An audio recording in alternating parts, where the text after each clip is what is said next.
تفضل استاذ، هي قهوتك. اسلم ايديك يا شهيرة. الله يسلمك. شهيرة عدي عيني انت. لا استاذ ما بصير.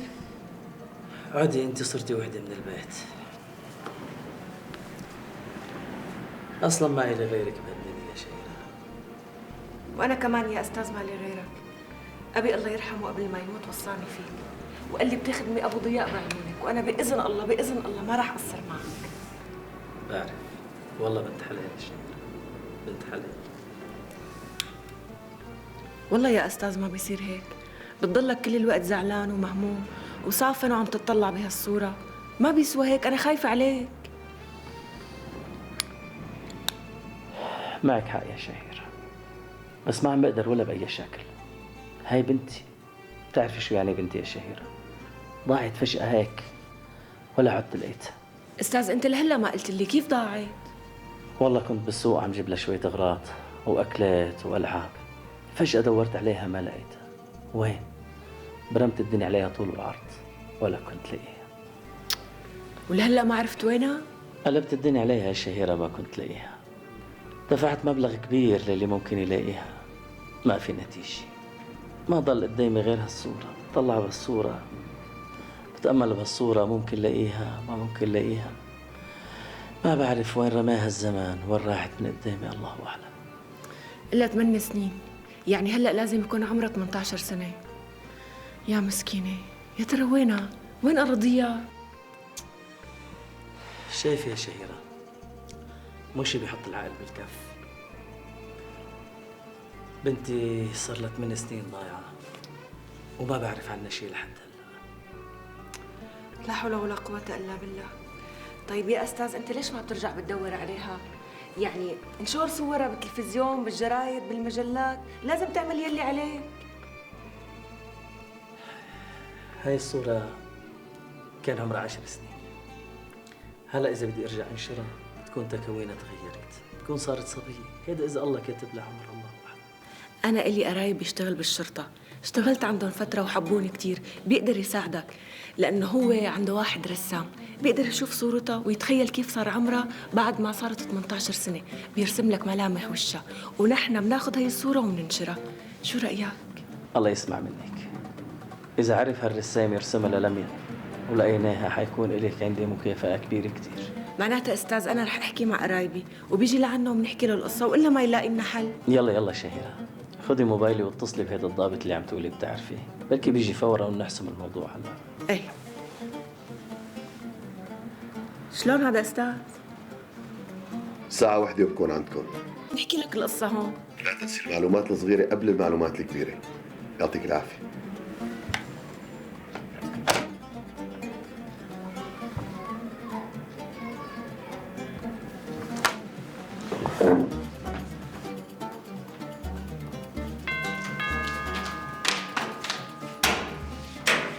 لك أهلا وسهلا يا أهلا. شهيرة. أهلا وسهلا. كيفك؟ الحمد لله منيحة؟ بخير الله. سيدة ضياء موجود؟ أنا انتظرك تفضل. يا لو سهلة زارتنا البركة. أهلين شهيرة. الله يخلينا. مرحبا سيدة ضياء. يا رب يا أهلا وسهلا. قرايبي. يا أهلا وسهلا. كيفك؟ شو أخبارك؟ كيف صحتك؟ تفضل. شكرا. كيفك شهيرة؟ الحمد لله. هلا بيكي. يا بيت أهلا وسهلا. شهيرة اعملي لنا شيء يشربه حضرة الضابط. ايه على راسي. تشرب عصير؟ ايه من عيوني. يسلموا. شكرا شكرا. ايه سيدة ابو ضياء، شرف. شو اخبارك؟ طول عمرك. هلا بدي منك تحكي لي وبالتفصيل كيف انفقدت بنتك. هيدا من 8 سنين. إذا هذا الشيء رح يفرح أخي أبو ضياء فليكن. أنا لازم شوف الفرحة بعيونه. اسمعي يا بنت، ما بتجيبي سيرتي بنوب، وحتى لو شفتيني بتعملي حالك ما بتعرفيني نهائيا. أقسم بالله برميكي بالشارع. ها عم تفهمي علي؟ ها على كلين هلا حاعطيكي عنوان الشقة وبتروحي انتي شخصيا لحالك. أكيد أخي أبو ضياء رح يفرح لما يشوفك. سجلي عندك لشوف.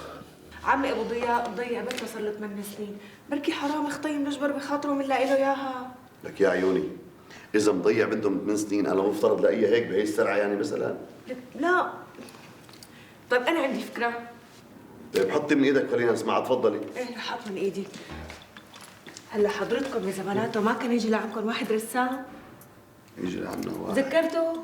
ايه مزبوط صح. ايه شو؟ ايه بركي بنجيبه لهون وبنورجيه وشها لهالصغيره وبيتخيل كيف صار شكلها هلا وتقاطيع وشها وبيرسمها وبننشر له اياها لعم ابو ضياء، بركي حدا بيشوفها وبيلاقيها. كرمال الله جبر بخاطره للمسكين. قديشك ذكيه يا شهيره عن جد. ليش ما عم تسخري ذكائك هيك بطرق اخرى باماكن اخرى عن جد؟ انا لو بعرفك هيك ذكيه كنت وظفتك عنا بالفرع. بالاذن اخي السلام عليكم. طول بالك، خلينا ناخذ ونعطي، وشو بتلاقي مناسب بنعمل. الله يخليك طول بالك، اعتبر هالمسألة شخصية وساعده لعمي ابو ضياء. لك يا عيوني شلون بدنا نلاقيها للبنت؟ يعني لو كانت عايشه كانت بينت. هلا انت لا تحكي وانت معصب، شراب العصيل وبالريقة وبنحكي. طيب يا ستي مثل ما بدك. الله يخلي لنا اياك يا رب. لا حول ولا قوه الا بالله. هلا اذا رسامكم بحدد ملامح بنتي بعد 8 سنين بتكون ساعدتني كثير، وبعدها يمكن عفوا هي صوره البنت؟ ايه هي شايف شو بريئة؟ حسبي الله ونعم الوكيل. والله ماني عرفان شو بدي اقول. قول انه بدك تساعدنا كرمال ابو ضياء، الله يخليك. ان شاء الله. تكرم يا ابو ضياء، تكرم. الله يبارك فيك، والله كفو. لك لا انا شلون بتورطك برضه؟ ادخل. كرامي سيادة الرائد. اهلين تفضل. تفضل سيدي، أنا تحت أمرك. انا عاوزك بمساله شخصيه. في شخص مسكين بدنا نساعده بانه نلاقي له بنته. مثل ما بتأمر، بس أنا شو ممكن أعمل؟ شوف جابر، هي القصة غريبة شوي. بنته لهذا الزلمة مفقودة من 8 سنين، ولما اللي انفقدت كان عمرها 10 سنين، يعني أكيد تغيرت ملامحها من وقت اللي انفقدت لهلا. لذلك المطلوب إنه نساوي صورة نتخيل عمر البنت فيها 18 سنة. عم تفهم علي؟ منشان نقدر ندور عن البنت ونبحث عنها. بس مانك شايف إنه متأخرين عن هالموضوع شوي؟ ايه مزبوط. أنا وعدت والد البنت بإني ساعده، طبعا بدون بلاغ رسمي لأنه بيكون إزعاج للسلطات. أنا شو دوري بالموضوع؟ قلت لي شو دورك بالموضوع. كويس. شوف يا جابر، أنا رح أخذك لعند والد البنت وبتشوف الصورة الموجودة، وبناء على أساسها رح ترسم لنا صورة، والمفروض يكون عمر البنت 18 سنة. شو قلت؟ والله رح حاول، بس احتمال ما نقدر نحدد الملامح. طيب جابر، خلي الموضوع بيناتنا، وبيوم عطلتك رح نقوم أنا وأنت بهي المهمة. تكرم، عن إذنك. إذنك معك جابر. تحياتي سيدنا. مع السلامة.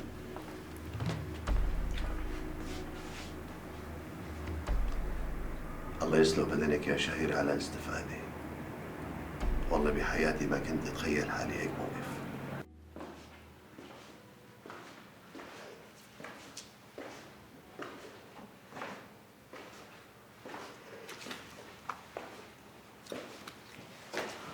يا صباح الورد والفل والياسمين والجوري. يا صباح النور. 5 دقايق وتكون قهوتك جاهزة. كملي شغلك، انا ماني مستعجل على. ايه ماشي. شهيرة، انت عم تشربي سيجارة انت؟ أنا آسفة، والله بس بدي أفختم فيك. لا انا بدي سيجارة.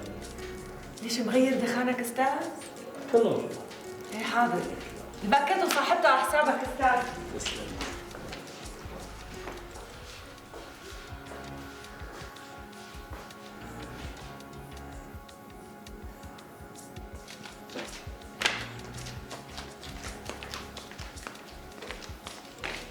تفضل أستاذ، هي قهوتك صارت جاهزة.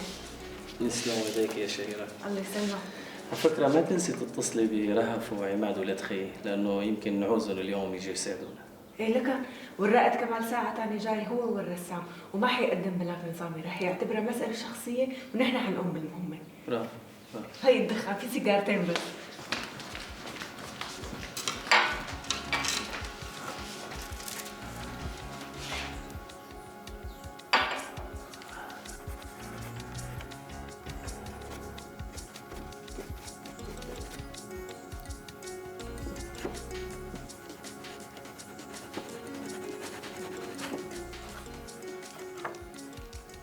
انتهينا. يا رب.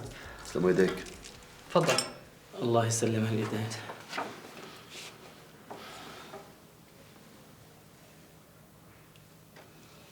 يا سبحان الله، صورة كتير كتير كتير قريبة. لميا، سبحان الله شو بتشبه. ان شاء الله بتلاقيها. ان شاء الله. تفضل شربتك. استاذ رهف وصلت. خليها تفوت لأنه لازم تعرف شو عم يصير معنا. حاضر. أهلين حبيبتي، أهلين. هو والله ماني عارفه انه عندك ضيوف. ولا يهمك حبيبتي، نسيت الرائد كمان. اهلا وسهلا فيكي. تشرفت بمعرفتك. شرفوا، تفضلوا ارتاحوا. لا انا اسمحوا لي لازم امشي، ان شاء الله لما بتلاقوا البنت. شكرا جابر. تحياتي. يعطيك العافيه. الله يعطيك العافية، عذبناك. تفضلوا. شو قولك سيد كمال؟ منلاقي البنت إن شاء الله. هلا الصورة صارت عندك، أما أنا ما بقدر فيدك لأنه صارت القصة قديمة، ولكن أكيد رح ساوي جهدي، بس لا تنسى إنه الصورة رسم. بس هيك عم تصعب علي كتير. إن شاء الله خير، بس لما ندور كلنا مع بعض أكيد رح نلاقي نتيجة، وإذا الأنسة بتساعدنا بيكون أفضل أكيد. اكيد انا اول المساعدين، لميا بنت عمي. طيب يا ستي، هيك كرتي، إذا استجد معك أي شيء تبي حكيني، تفضلي. اكيد فورا. طيب يا جماعة، أنا بدكم تسمحوا لي بستأذن، يعطيكم العافية.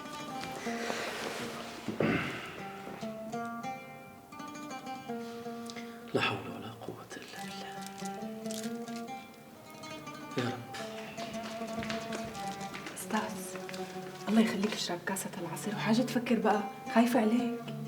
يا شهيرة، هي صرنا شهر وناشرين الصورة، ما بين معنا شيء، حتى عماد ورهف ما اجوا ولا شفت خلقتهم، ما بعرف يمكن ما بدهم يساعدونا. لا شو هالحكي؟ ها ليكوا الباب عم يدق، اكيد هن ظلمتهم يا استاذ. رح افتح الباب انا. شوفي شوفي. مرحبا عمو. مرحبا رهف. يلا هات البشاره. بشارة شو حبيبتي؟ اجانا تليفون، صاحبت الصوره على هذا العنوان. يا رب يا رب. يلا عمو خلينا نمشي يلا.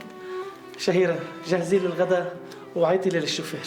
حاضر. خلينا نمشي. يلا الله يجبرك حافظتك. يلا. يا رب.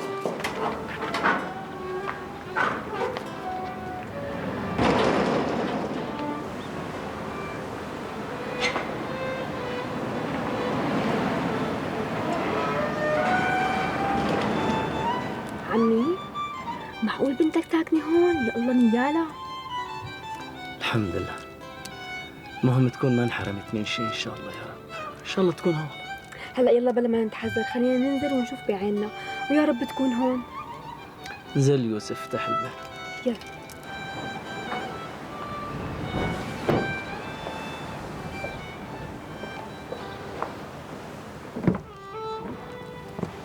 يا رب.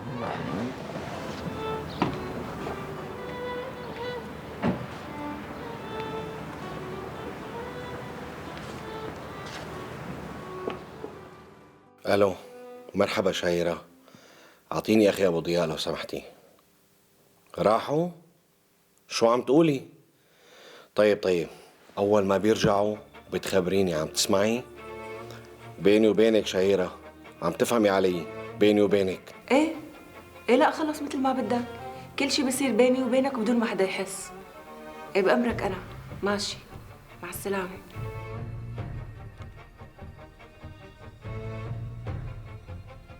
يا ترى شو القصة؟ أكيد أبو عماد مخبي وراه سر كبير، أنا لازم أعرف.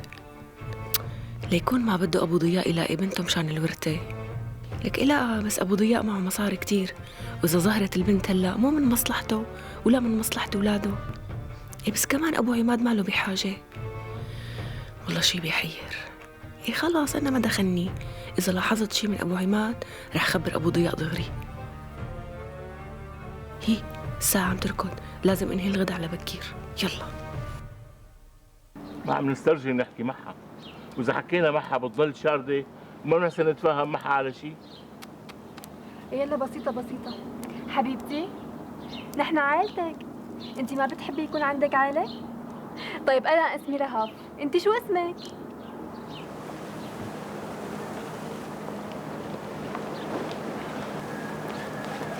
السلام عليكم. السلام عليكم.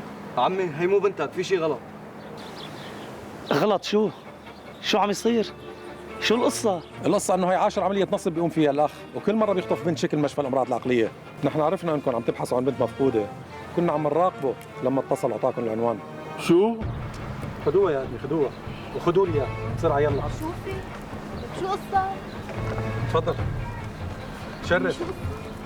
طيب شوفي يعني هلا بتعرف شو فيه، تفضل. شيء شرف.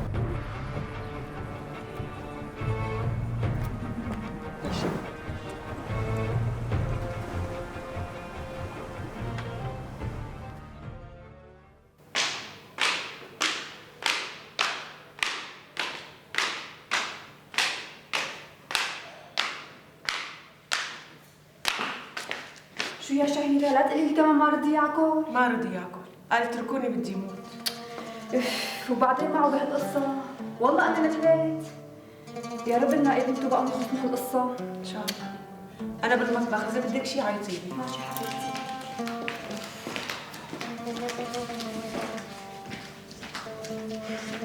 أنا لازم أوقع صور بأكثر من مكان. يا ترى شو صار مع السيد كمال؟ يا رب يجيب شي خبر حلو يفرح قلب عمي.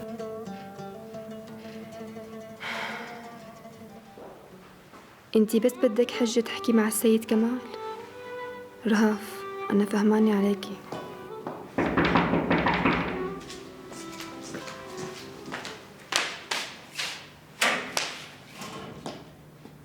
مرحبا. اهلين. بقدر أعرفك عن حالي؟ ايه تفضلي. أنا اسمي لميا. أنا تعذبت كثير لحتى وصلت لهون، بس لما شفت صورتي اجيت لعندكم. نعم. لميا؟ أنت بنت عمي المفقودة؟ يا عمي شو لك هي لما؟ لا لا لا لا لا تشرحي لها صح الله. فوتي عمي. أنا لازم طلعت فرجيها لبابا. لا لا لا لا فرجيها، خلينا نتاكد بالاول بركي وحده نصابه هاي. شوفي قديش بتشبه الصورة. خلاص انا بطلع بندهلها لعمي، يلا. وهو بيعرفها باحساسه. فوتي يا عمي فوتي قدي هون.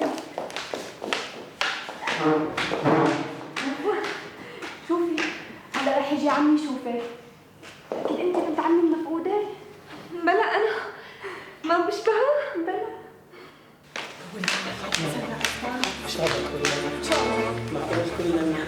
بابا بابا انا عم صدق حالي ولقيتك اخر شيء. دخيل هاي بنتي يا ولاد، هاي بنتي اللي انحرمت منها 8 سنين، ما بدي انحرم أكثر من هيك، بكفي حرمان. يلا حبيبتي بركي هي كذابه. لا مو كذابة. يلا يلا يا حبيبتي تعالي يلا يا عمي. بابا رح يرجعوك يا حبيبتي، رح ترجعي يلا.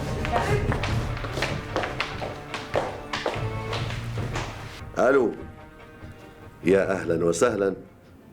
والله هلا كنتوا ببالي، كنت عم فكر فيكم يا ترى شو صار معكم. اها كثير ممتاز، كثير حلو. البنت صارت عندكم؟ ايه برافو برافو، كثير حلو. يعني انا ساعة ان شاء الله بكون عندكم، قصدي عند ابو ضياء بالبيت مشان نهنيه. يلا بالسلامة. عم نزل ما شاف ولا واحد فيهم. طيب يلا يا جماعة، عجبكم منظر الأكل؟ ما تفضلوا، أنا مت من الجوع. يلا تفضل. هاتي شو اسكب لك حبيبتي. لا لا انا بسكب لحالي. طيب يلا على راحتك. على مهلك شبكي تضربي شو خليها تاكل تقبر قلبك. شوي الحمد لله على سلامة الأنسة يا أبو ضياء. الله يسلمك، هذا بفضلك يا سيد كمال. الله الله ولو. خذ جربيها هاي. شلمو؟ شغل ايدها. شغليها شغليها. لا هلا هذا مثل هذا؟ ايه مثل نفسه. هذا. هذا ما عندي. خلينا يلا نبي على مهل. هيك صح. معلش بظهر عادي عادي. أخي أبو عماد لو سمحت معي أذكر دائما يعني.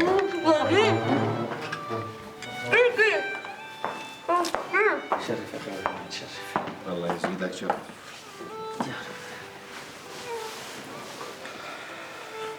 أخي أبو عماد بدي أقول لك إنه أنا بعتذر كثير، وأنا بعرف حالي إنه قسيت عليك وظلمتك.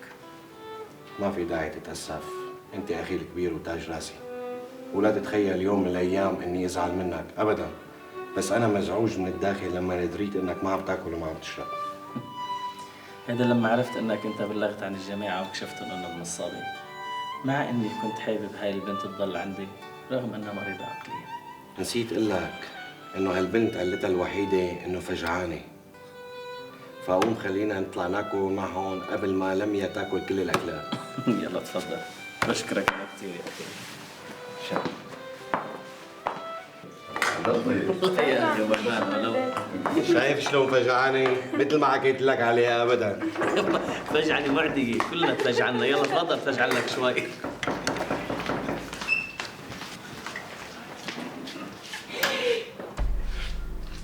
مرحبا. أهلين. أنا اسمي لميا وعمري 18 سنة. من 10 سنين كنا ماشيين أنا ورفيقتي بالطريق، نحن عم نقطع الشارع دعستنا سيارة. رفيقتي اجت الضربة على وجهها، تشوهت وماتت، وأنا أسعفني الشوفير.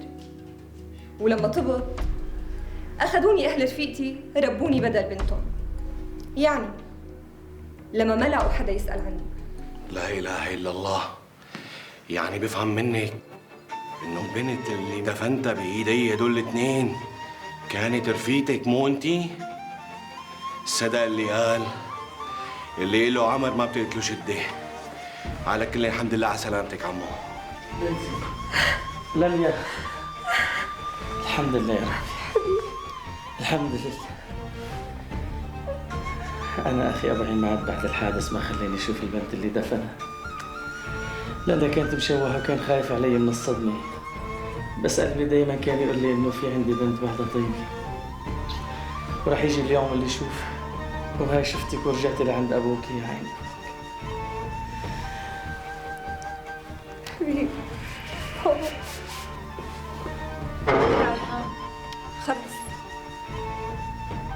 بنتكم اجت وانا ما عاد الي لزوم. لا باي. أنا بعرف كيف أنت وصلتي لهون. من هلا ورايح بتعتبري البيت بيتك ولميا أختك.